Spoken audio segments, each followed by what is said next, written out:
Okay. Alright, we're going to go over basic thermostatic operation for an electric water heater. It would be the same for an 80-gallon water heater or a 50-gallon water heater. This particular heater is a Bradford White, but the state is very similar. Not enough difference to make any major difference. First thing we're going to do is verify that we have disconnected the power, set our meter to volts. We have no voltage, so we're okay there. We have the power turned off at the panel box. We always want to verify that. Never take it for granted that the breakers in the panel box are marked correctly, because sometimes they are not. If this were energized, we would have 110 volts on each side of these top two screws. 110 volts there. We would go to ground here and verify that we had 110. We would then come over to this side over here and verify that we have 110 volts there. If we don't have that when we're energized, there's no point in going any further down. The problem is either going to be the wiring, the connections at the top here, maybe one of them has come loose, or there's a problem with the breaker or a problem in the panel box. We have to have 240 volts here before we can go any further on an energized system. In most cases, if you're working on three-phase or 208 volts, it'll be a little different, but in that case, you can call your manager and get some recommendations on that. Typically, the way the upper thermostat works is these two screws and these two wires are always hot. There's always 110 on each one of these for a combined 220 to 240 volts. Besides that, this terminal here, if I were energized right now and went from here to here, I would be energized there at all times as well. That is always hot. What that means is this side of this element would always be carrying 110 volts. And the red wire coming from this screw, which goes all the way down here to this side of this element, would also be hot at all times. It's not going to heat under those conditions because we don't have any power coming in from this side yet, because the thermostat controls that. So while we have 110 volts here, there's no current flowing because this switch has not made yet. Now going back up to the top thermostat, we have 110 here all the time.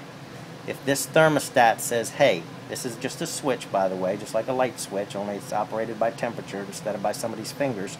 If this thermostatic switch says, hey, my tank is cold, I need hot water, internally it's going to switch. It's going to energize this side which normally, if the switch is off, would not be powered. But if it's calling for hot water, this switch then gets hot, makes this terminal down here hot, 110, giving us a combined voltage here of 220 to 240. That would mean this element we're heating. We can verify that. We're working on a dead system right now, but we could verify that by putting our amp probe. We need this type of an amp probe to properly measure amperage. We would put this on there and get a reading somewhere in the 16 to 18 amp range, I believe, to make sure that we're drawing the proper amperage.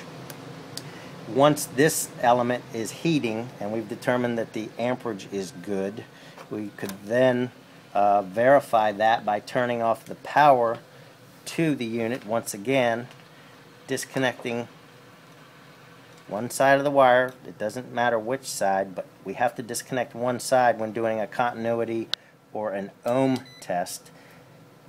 If we have one side connected, we verified that the power's back off at this point. If we have one side disconnected and we put our scale on ohms and read our ohms across the element, we have about 12.80, anywhere 13, 14, somewhere about there. Should be pretty good on a 4500 watt element on a 240 volt system.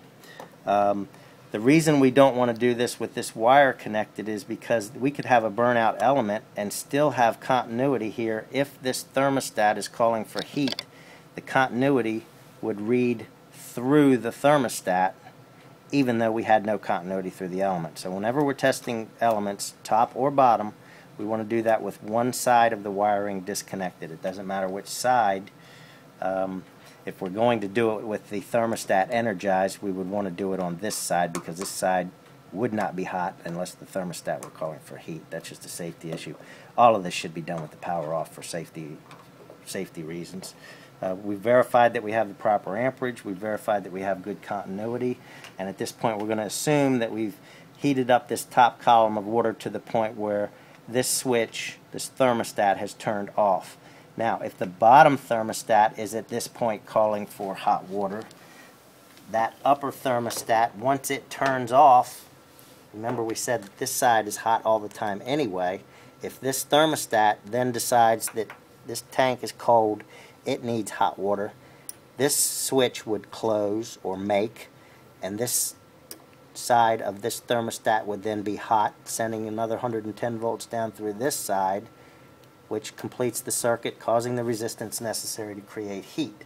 So now we would have 240 volts here, and we would verify proper amperage by putting our amp probe around the wire, checking that, making sure we had similar amperage to the upper as we did to the upper element.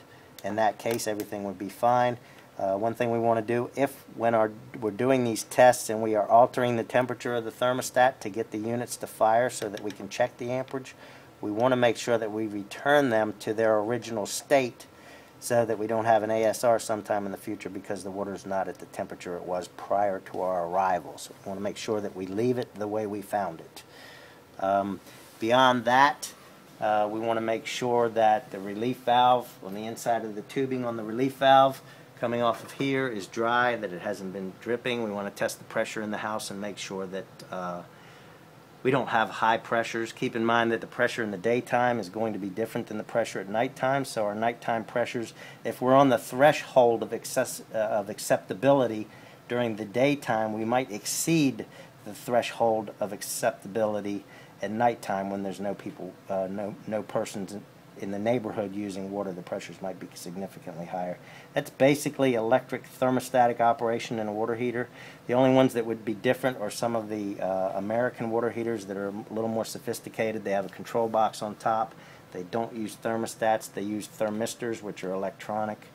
In most cases, if there's a problem with one of those, our recommendation would be just to replace the heater with something that's actually has replaceable parts rather than circuit boards and things that we don't seem to have access to. So at this point we would verify that we have put our thermostatic temperatures back the way we found them on the top and bottom.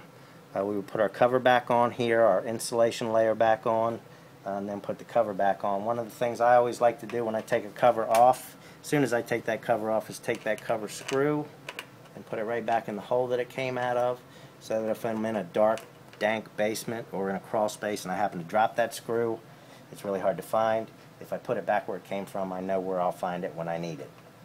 That's kind of it for thermostatic electric water heaters. If you have any other questions about that, please give me a call. Thanks.